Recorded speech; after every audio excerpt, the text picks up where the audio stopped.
अच्छा बेटा, chapter number 11 thermochemistry में हमने last time first law of thermodynamics के न्यूमेरिकल क्वेश्चंस कंप्लीट किए थे। और अब चैप्टर का लास्ट टॉपिक है हैसेस law of constant heat summation. ठीक है बेटा, सबसे पहले इंट्रोडक्शन में this law was proposed by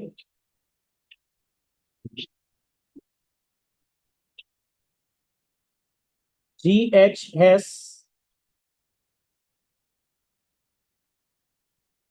in 1840। ठीक है, ये लॉ साइंटिस्ट G.H. हेस ने बनाया था 1840 में। और इसकी स्टेटमेंट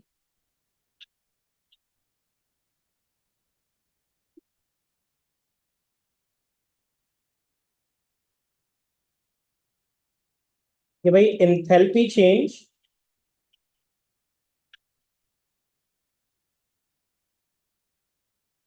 यानी कि delta H depends only on initial state and final state and not on the path followed for the change. That's why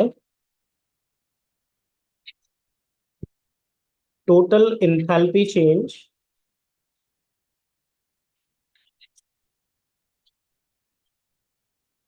remains constant whether the process is completed in one step or more। अच्छा बेटा, हमने जो concept पढ़ा था state function का, आप लोगों को याद होगा। तो स्टेट फंक्शन क्या होता था कि वो प्रॉपर्टीज जो सिर्फ और सिर्फ इनिशियल स्टेट और फाइनल स्टेट पर डिपेंड करती है, पैथ फॉरवर्ड पर डिपेंड नहीं करती। तो याद होगा आपको, मैंने बताया था कि हर प्रोसेस में तीन चीजें होती हैं। जहां से प्रोसेस स्टार्ट होता है उसे हम कहते हैं इनिशियल स्टेट, जहां प्रोसेस एंड होगा उसे हम क्या कहेंगे, फाइनल स्टेट।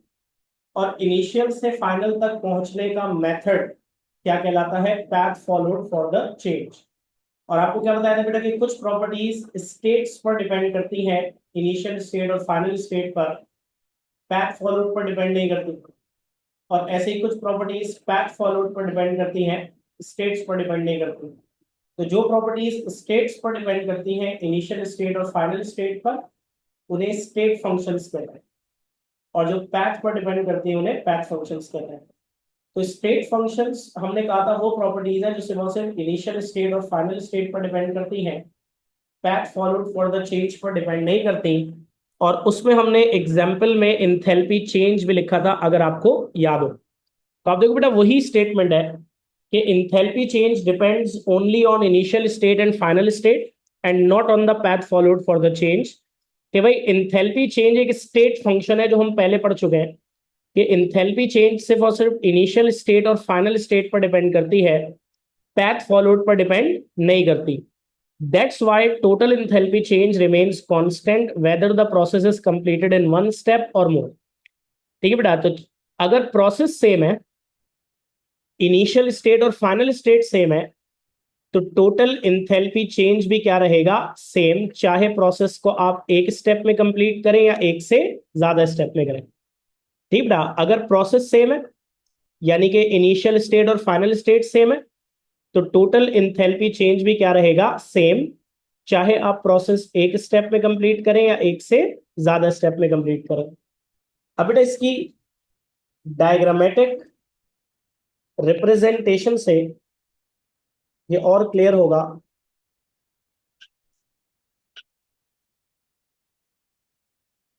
ठीक है बेटा, diagrammatic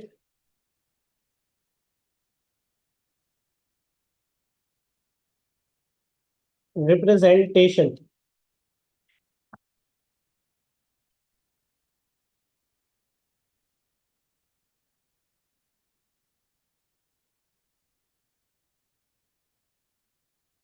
consider a process that starts from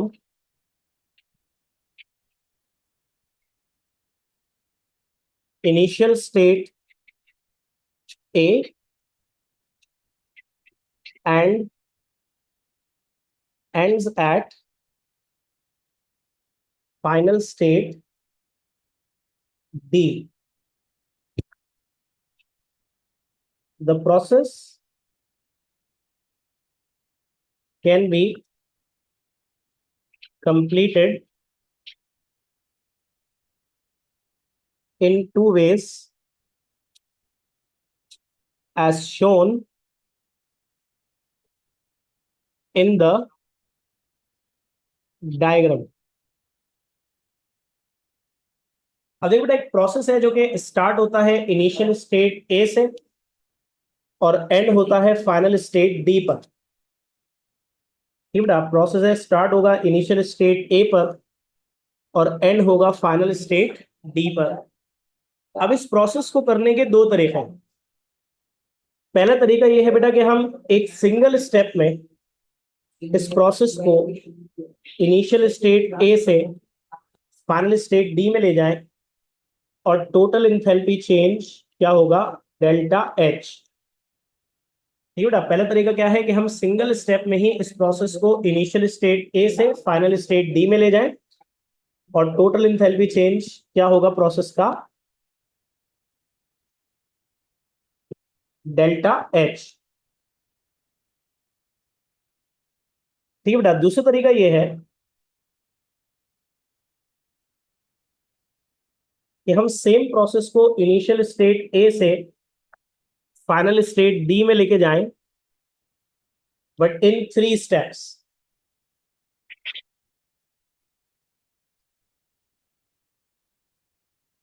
ठीक है ना, पहले स्टेप में ए से बी में लेके जा रहे हैं और इस पहले स्टेप का इंथैल्पी चेंज है डेल्टा एच वन। फिर दूसरे स्टेप में बी से सी में लेके जा रहे हैं और इस दूसरे स्टेप का इंथैल्पी चेंज है डेल्टा एच टू। फिर तीसरे स्टेप में सी से डी तक लेके जा रहे हैं और इस तीसरे स्टेप का इंथैल्पी चेंज है डेल्टा एच थ्री। अब अगर आप देखो तो प्रोसेस सेम ही है ना, क्योंकि आप देखो इनिशियल स्टेट भी सेम है ए और फाइनल स्टेट भी सेम है डी, तो प्रोसेस तो सेम है। बस पहले वाले मेथड में हमने क्या किया, सिंगल स्टेप में सिंगल स्टेप में प्रोसेस को कंप्लीट किया ए से डी तक। और सेकंड मेथड में हमने तीन स्टेप्स में प्रोसेस को कंप्लीट किया। पहले स्टेप में ए से B enthalpy change delta H one, दूसरे स्टेप में बी से C enthalpy change delta H two और तीसरे स्टेप में सी से D enthalpy change delta H three. Now according to Hess's law, Hess's law के मुताबिक हमने क्या कहा था बेटा कि अगर प्रोसेस सेम है, इनिशियल और फाइनल स्टेट सेम है, तो टोटल इंथैल्पी चेंज भी क्या रहेगा, सेम, चाहे आप प्रोसेस को एक स्टेप में कंप्लीट करें या एक से ज्यादा में। तो जब इसी प्रोसेस को एक स्टेप में कंप्लीट किया तो टोटल इंथैल्पी चेंज आया डेल्टा एच, और जब इसी प्रोसेस को तीन स्टेप्स में कंप्लीट किया तो टोटल कैसे आएगा, तीनों स्टेप्स के इंथैल्पी चेंज को ऐड करके delta H one plus delta H two plus delta H three. ठीक है बेटा, तो यही प्रोसेस जब एक स्टेप में कंप्लीट किया तो total enthalpy change delta H.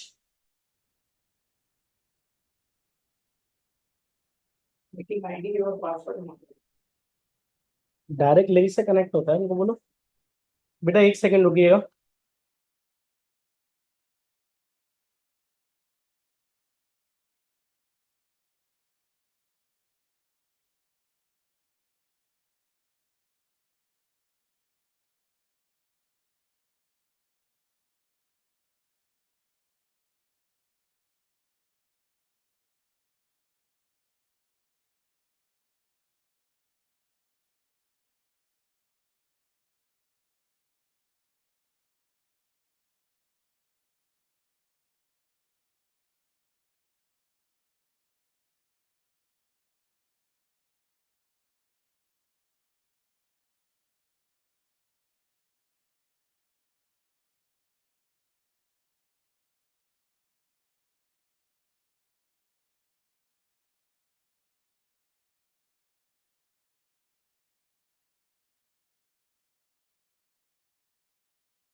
ठीक है बेटा, तो हेसेस लॉ के मुताबिक अगर हम सेम प्रोसेस को एक स्टेप में कंप्लीट कर रहे हैं तो total enthalpy change delta H, और जब उसी सेम प्रोसेस को 3 स्टेप्स में कंप्लीट कर रहे हैं तो total enthalpy change delta H one plus delta H two plus delta H three. तो सिंगल स्टेप वाले मेथड का टोटल एंथैल्पी चेंज और 3 स्टेप वाले मेथड का टोटल एंथैल्पी चेंज क्या होगा? इक्वल। ठीक है बेटा, तो ये है हेसेस लॉ की स्टेटमेंट। ठीक है बेटा, यहां तक समझ में आ गया सबको? जल्दी से बताइएगा।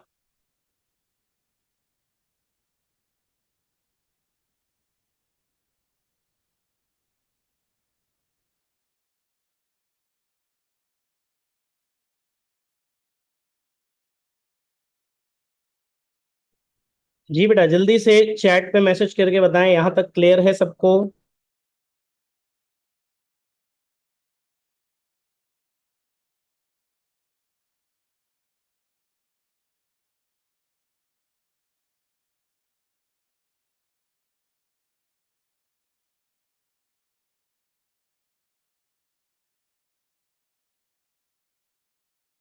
रिस्पॉन्स नहीं आया अभी तक, जल्दी बताएं।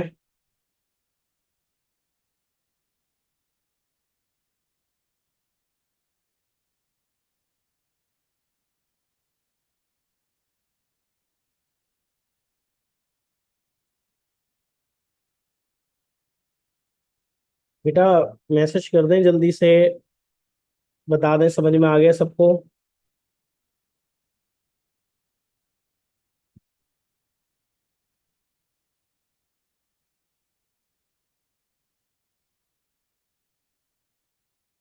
अब बेटा इसकी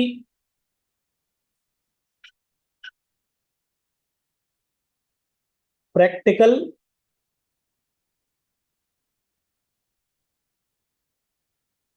example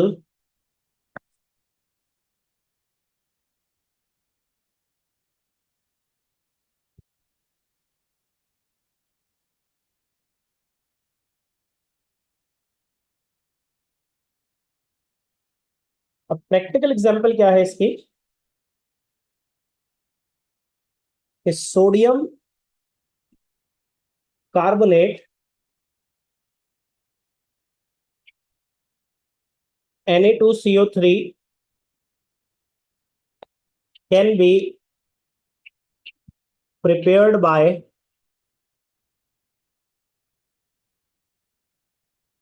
the reaction of sodium hydroxide NaOH and carbon dioxide in two ways,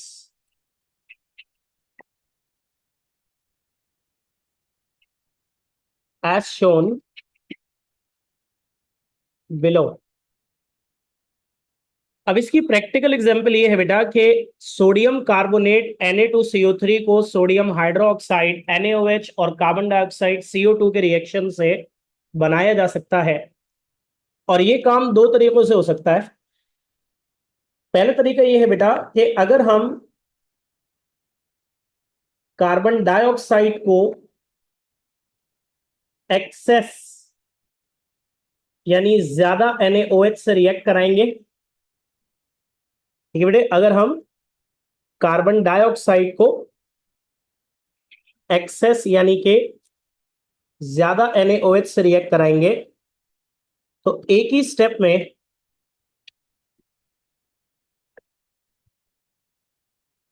हमारा प्रोडक्ट सोडियम कार्बोनेट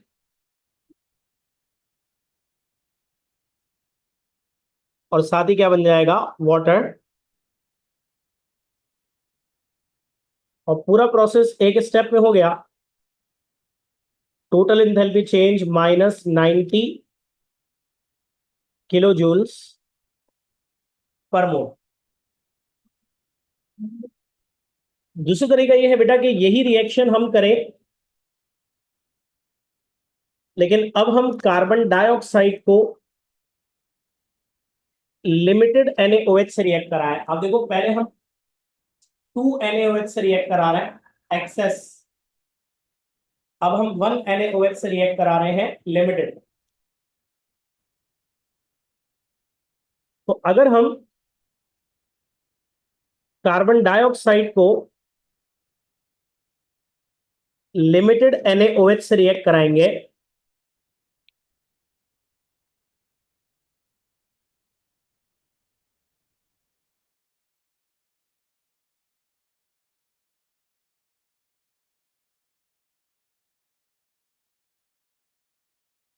नहीं बेटा, अगर हम कार्बन डाइऑक्साइड को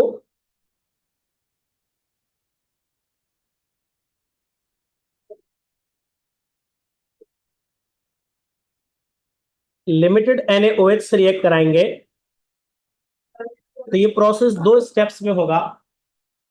पहले स्टेप में NaHCO3 सोडियम बाइकार्बोनेट बनेगा और इस पहले स्टेप का इंथैल्पी चेंज होगा -49 किलो जूल्स पर मोल। फिर बेटा दूसरे स्टेप में हम इसे मजीद NaOH से रिएक्ट कराएंगे तो दूसरे स्टेप में जो है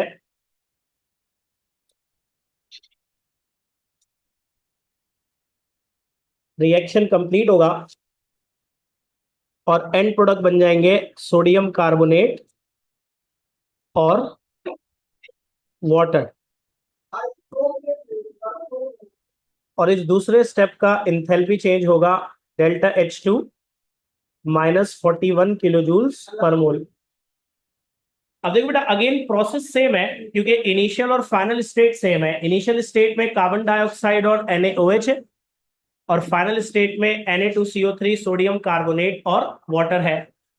बस क्या हुआ कि पहले मेथड में हमने कार्बन डाइऑक्साइड को एक्सेस NaOH के साथ रिएक्ट कराया तो एक ही स्टेप में पूरा प्रोसेस हो गया और टोटल इंथैल्पी चेंज हुआ -90 किलो जूल पर मोल। दूसरे मेथड में हमने जब कार्बन डाइऑक्साइड को लिमिटेड NaOH से रिएक्ट कराया तो यही प्रोसेस दो स्टेप में हुआ। पहले स्टेप में बना NaHCO3 सोडियम बाइकार्बोनेट और इस पहले स्टेप का enthalpy change ΔH1 -49 kilo joule per मोल। फिर दूसरे स्टेप में हमने इस सोडियम बाइकार्बोनेट को मजीद NaOH से रिएक्ट कराया तो दूसरे स्टेप का enthalpy change ΔH2 -41 kilo joules per मोल। तो बेटा आप देख सकते हैं प्रोसेस सेम है क्योंकि इनिशियल स्टेट और फाइनल स्टेट क्या है, सेम।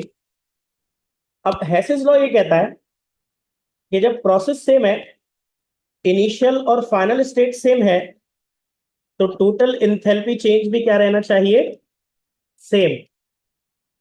तो according to Hess's law single step वाले मेथड का इंथैल्पी चेंज ΔH बराबर होना चाहिए टू स्टेप वाले मेथड के इंथैल्पी चेंज के सम ΔH1 प्लस ΔH2 के।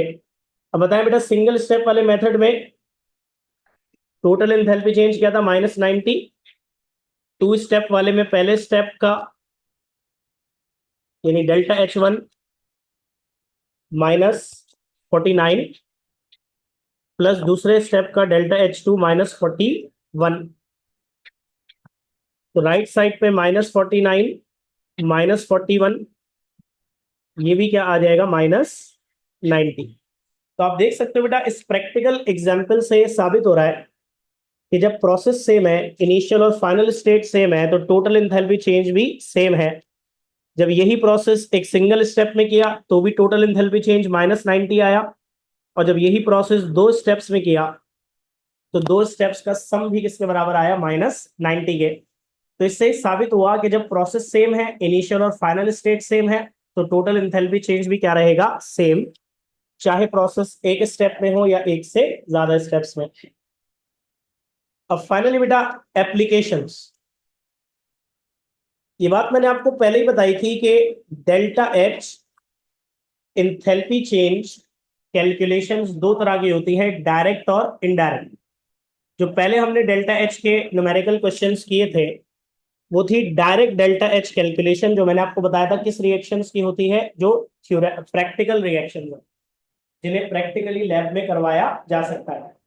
लेकिन बेटा जो रिएक्शंस थ्योरेटिकल है जिन्हें प्रैक्टिकली लैब में करवाया नहीं जा सकता, आपको बताया था कि उनका डेल्टा एच डायरेक्टली कैलकुलेट नहीं किया जा सकता, उनके डेल्टा एच की इनडायरेक्ट कैलकुलेशन होती है बाय हेसेस लॉ। तो यही एप्लीकेशन है बेटा Hess's law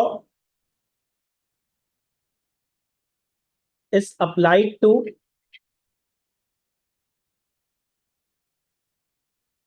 calculate delta H values indirectly for theoretical reactions. तो ये बात मैंने आपको पहले भी बताई थी कि बेटा जो रिएक्शन सिर्फ थ्योरेटिकल हैं, जिनको एक्सपेरिमेंटली लैब में परफॉर्म नहीं किया जा सकता, उनकी डेल्टा एच प्रैक्टिकली या एक्सपेरिमेंटली या डायरेक्टली फाइंड नहीं की जा सकती। उनके डेल्टा एच की जो डिटर्मिनेशन है वो इनडायरेक्ट होती है बाय हेसिस लॉ। अब हेसिस लॉ की दो एप्लीकेशंस है। तो calculation of heat of reaction comma heat of formation etcetera by algebraic addition और subtraction of chemical equations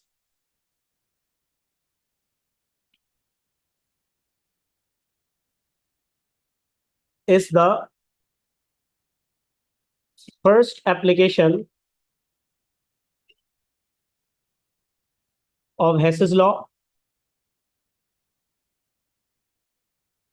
or calculation of lattice energy of ionic solids by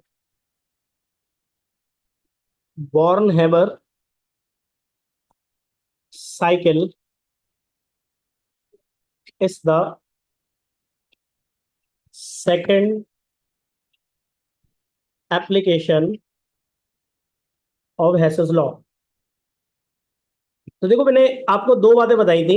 एक बात तो मैंने क्या बताई थी कि जो थ्योरेटिकल रिएक्शंस होते हैं उनकी डेल्टा एच वैल्यूज को directly H P minus H R से कैलकुलेट नहीं किया जा सकता, उनके डेल्टा एच वैल्यूज को इनडायरेक्टली कैलकुलेट करते हैं बाय अप्लाइंग हेसेस लॉ। और मैंने कहा था इसमें भी दो तरह की कैलकुलेशंस होती है। तो देखो बेटा अगले दो पॉइंट्स क्या लिखे हैं। पहला पॉइंट लिखा हुआ है कि हम केमिकल इक्वेशंस को जिस तरह अलजेब्रिक इक्वेशंस को ऐड सब्ट्रैक्ट करते हैं ना, बिल्कुल वैसे ही केमिकल इक्वेशंस की एडिशन और सब्ट्रैक्शन से heat of reaction, heat of formation वगैरह कैलकुलेट करेंगे। ये first application of Hess's law है। और जो मैंने आपसे कहा था ना कि दो तरह के न्यूमेरिकल है, तो उसमें पहले टाइप के न्यूमेरिकल ये, ठीक है बेटा। और दूसरा जो मैंने कहा था कि इसमें दो तरह के न्यूमेरिकल है, तो दूसरा जो है उसमें Hess's law sorry born Herbert cycle एक मेथड हम पढ़ेंगे जिसके जरिए आयोनिक सॉलिड्स की लेटेस्ट एनर्जी कैलकुलेट करेंगे। ये हेसेस लॉ की सेकंड एप्लीकेशन है। तो ये दो पॉइंट्स जो हमने लिखे हैं ना, ये अभी अगर इतने क्लियर ना भी हो तो बेसिकली इन्हीं दोनों के न्यूमेरिकल हमें करने हैं। और ये जब हम न्यूमेरिकल करेंगे तो और क्लियर हो जाएंगे। अभी मुझे बताएं बेटा यहाँ तक सब कुछ क्लियर है? अगर किसी को कोई पॉइंट क्लियर नहीं है तो बता दें, अभी हमारे पास कुछ टाइम बाकी है क्लास में, तो मैं उसको एक बार अच्छे से रिव्यू कर दूंगा। ठीक है बेटा, जरा जल्दी से बताइएगा और सब लोग रिस्पॉन्ड करें काइंडली कि उनको समझ में आ गया अच्छे से या नहीं।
बेटे 22-23 बच्चे हैं क्लास में, लेकिन सिर्फ 2 लोगों का रिस्पॉन्स आया है, तो बाकी लोग या तो आपको समझ नहीं आया है, या जो भी है बहरहाल बता दें, ताकि ऑनलाइन सेशन आपके हुए नहीं है, पहली बार हो रहा है, तो मे बी अंडरस्टैंडिंग में कुछ प्रॉब्लम हो, तो जल्दी से बता दें काइंडली। सिर्फ 2 बच्चों का रिस्पॉन्स आया है 22 बच्चों में से, बाकी 20 बच्चों के बता दें। बेटा मैसेज करना नहीं आता क्या आप लोगों को?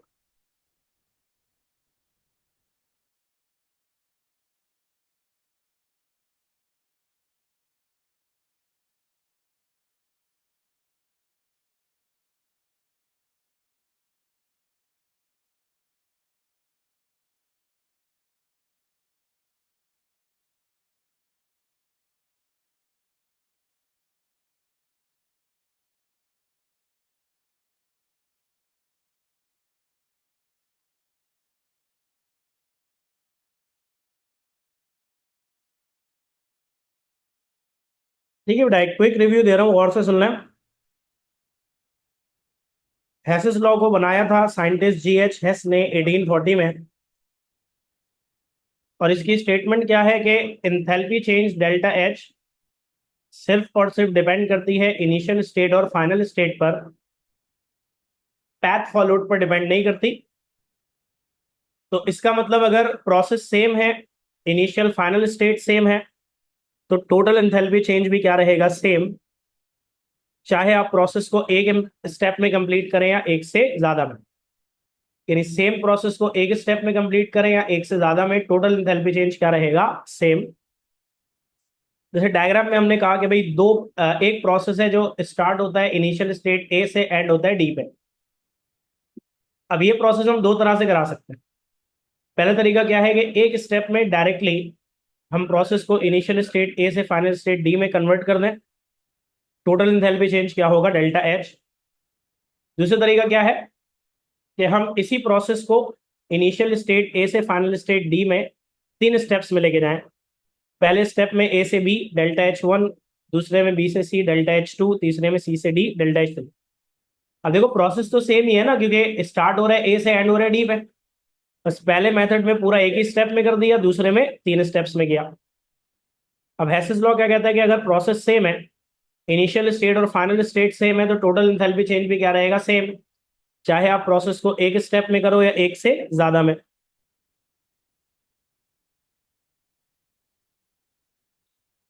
ठीक है बेटा।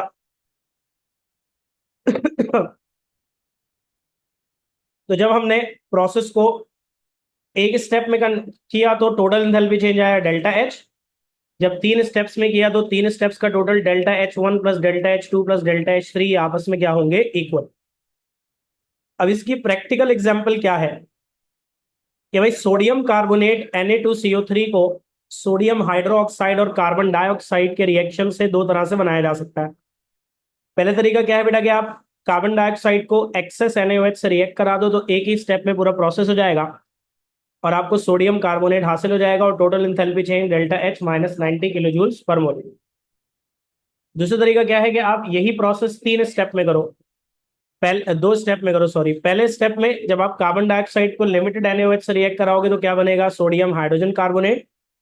और इस पहले स्टेप का enthalpy change delta H1 minus 49 kilo joule per mole. दूसरे स्टेप में आप इसे मजीद NaOH से रिएक्ट कराओ तो फाइनल प्रोडक्ट हासिल होगा सोडियम कार्बोनेट, और दूसरे स्टेप का enthalpy change delta H2 minus 41 kilo joule per mole. अब देखो प्रोसेस सेम है, क्योंकि इनिशियल और फाइनल स्टेट सेम है। बस फर्क ये है कि पहले मेथड में हमने प्रोसेस एक स्टेप में किया और दूसरे में हमने यही प्रोसेस 2 स्टेप्स में किया। तो हेसेस लॉ क्या कहता है कि अगर प्रोसेस सेम है, इनिशियल फाइनल स्टेट सेम है, तो चाहे एक स्टेप में करो या एक से ज्यादा में, टोटल एंथैल्पी चेंज क्या रहेगा? सेम। तो सिंगल स्टेप वाले मेथड का total enthalpy change delta H बराबर होगा 2 स्टेप वाले मेथड के total enthalpy change delta H1 plus delta H2 के। अब देखो सिंगल स्टेप वाले मेथड का टोटल है -90, 2 स्टेप वाले का total delta H1 plus delta H2। ठीक है बेटा, -49 प्लस -41, तो ये भी क्या आ जाएगा? -90। तो आप देख सकते हो यही प्रोसेस जब एक स्टेप में किया तो टोटल एंथैल्पी चेंज -90, और यही जब 2 स्टेप्स में किया तो दोनों का सम भी टोटल क्या आ गया? -90। तो ये है बेटा हेसेस लॉ। आखिरी बात क्या बताइए कि हेसेस लॉ को इनडायरेक्ट डेल्टा एच कैलकुलेशन में यूज किया जाता है फॉर थ्योरेटिकल रिएक्शंस, और इसमें दो एप्लीकेशंस हैं। पहले में हमने बताया यही दो तरह के न्यूमेरिकल हमें करने हैं।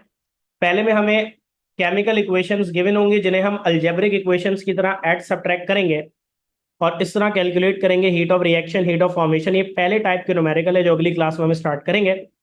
ये first application of Hess's law है। और सेकेंड एप्लीकेशन में हम आयोनिक सॉलिड्स की लैटिस एनर्जी कैलकुलेट करेंगे बाय बॉर्न हैबर साइकिल। ये वहीं पे जब आएगा तो समझाएंगे कि क्या है। ठीक है बेटा, तो यहाँ पे थ्योरेटिकली चैप्टर खत्म हो जाता है, बस न्यूमेरिकल बाकी हैं हेसेस लॉ के जो हम इंशाल्लाह नेक्स्ट क्लास में कर लेंगे। ठीक है बेटा, ज़ाहिर है ऑनलाइन क्लास और वो भी बारिश के मौसम में काफ़ी सारे चैलेंजेस होते हैं। कभी हमारा नेट सही नहीं चल रहा होगा, कभी आपकी तरफ से नेट सही नहीं चल रहा होगा। हालांकि हम दो सोर्सेज से यूज़ कर रहे हैं, केबल से भी यूज़ कर रहे हैं और अपने डेटा 4G से भी यूज़ कर रहे हैं, लेकिन वो यही है कि बारिश के मौसम में ये इश्यूज आते हैं। इसी वजह से बेटा ये जो लेक्चर है इंशाल्लाह ये हम अपलोड करेंगे यूट्यूब पे, सर उज़ैर का जो यूट्यूब चैनल है, तो जिन लोगों को प्रॉब्लम हो वो वहाँ से जाके देख सकते हैं। ठीक है बेटा, जिन्होंने लेट ज्वाइन किया, जिनके शुरू में ज्वाइन नहीं हो रहा था मीटिंग आईडी पासवर्ड की वजह से, उनका अगर कुछ रह गया, हालांकि मैंने रिव्यू किया उनके लिए, लेकिन फिर भी दायरा है जो प्रॉपर पहली बार पढ़ाने की बात होती है वो अलग होती है। तो मैं रिकमेंड करूंगा कि आप सब लोग जो है इस लेक्चर को यूट्यूब पे देख लीजिएगा ताकि जो टॉपिक है वो क्लियर हो जाए। नहीं तो अगली क्लास में मुझे बता दीजिएगा। ठीक है बेटा, नेक्स्ट वीक में इंशाल्लाह हम इसके न्यूमेरिकल करके इसको खत्म कर देंगे। ठीक है बेटा, दैट्स ऑल। अल्लाह हाफिज़।